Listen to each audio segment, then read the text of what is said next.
Hey, Tim here. So I just got my hands on this PlayStation 5 God of War bundle. So this is the disc version. But yeah, let's take a look at this. I'm gonna unbox this here with you today. Let's go through what you get. So yeah, this is a pretty big box as you see. So you get the God of War Ragnarok kind of illustrations on here. You get the one controller. Some really cool art you see on the back side here. There's some contents listed on this one side of the box, and then a little bit more kind of artwork and illustration on the side here. You can see right here you get 825 gigabytes, so that's built in. So that is what you get for your storage, for your games, and all that kind of stuff. So I'm gonna slide this inner white box out. This is the accessory box. This is the first thing that you're gonna get on top here. So you get your quick start guide, safety guide right there. You get the power cable right there. Over here is the remote controller, the PS5 DualSense controller. So it's just the standard white. It isn't specifically God of War branded or anything like that. But yeah, nice to get that. Underneath that little part of the display here, this is the charging cable for this. So whether you use this for charging or if you hook this up directly, you can play with this. So it is just USB-A to Type-C there. You can have this set up on here either horizontal or vertical.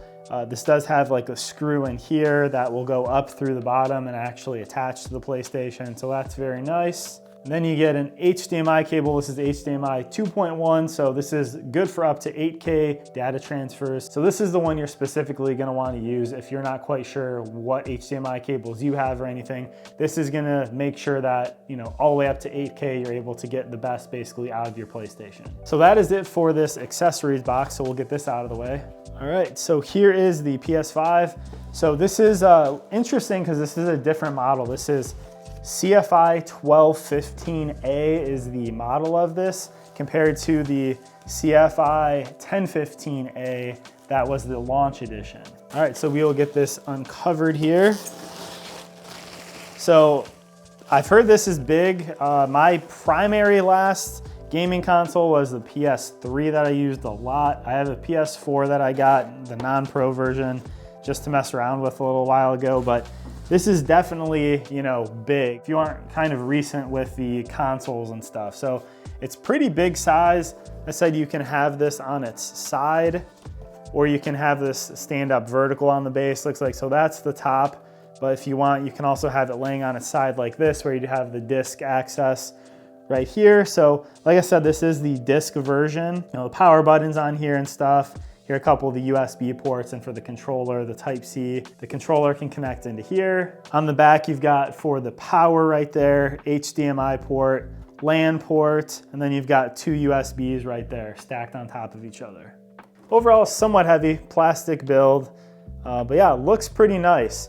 This actually appears to me, it's not like a pure white like I thought this would be. In the pictures, I feel like it looks like that. This is a little bit more of a grayish white, more of like an eggshell white, it seems. So like I mentioned, this model is actually different than the launch model of the original PS5. So this has a newer chip in it, so it's a little bit better with heat dissipation, and it's a little bit more energy efficient. This is also 1.3 pounds lighter than the original model, but you're basically gonna get the same performance though, as far as the actual processing and all that stuff. So last but not least, before I throw this out on accident, the last thing is you get the God of War Redemption for the digital version here. So this is just kind of strewn in there with everything else, just with the PlayStation on the bottom part. So definitely make sure you don't forget about this. On the back, it has a scratch for the pin number there. So that is a digital redemption. So that does kind of stink because you're buying the disc version and you're not getting the disc. So if you're not gonna personally use this, you can keep this, but at least it's easy to see if this code is used or not because it'll be scratched off if someone's looked at it. I mean, pretty big box and everything, but when you look at what you get the device, you get the stand, a few cables and the controllers. In case you're not familiar with the God of War franchise, maybe this is the first PlayStation device you're getting into here, this is basically gonna be a classic game. This is probably gonna be up there in consideration for Game of the Year and stuff like that. This is the sequel to the 2018 version, so you can also play that if you want before this one, but I've heard there's some kind of scenes and stuff you can kind of catch up if you don't have that game anyway. So pretty cool bundle, guys. I'm really happy with this, really excited to get into this. There are gonna be some affiliate links down there below. That does help me out if you purchase through there. If you wanna see some other PS5 content and other tech reviews, please subscribe. I'll see you on the next one.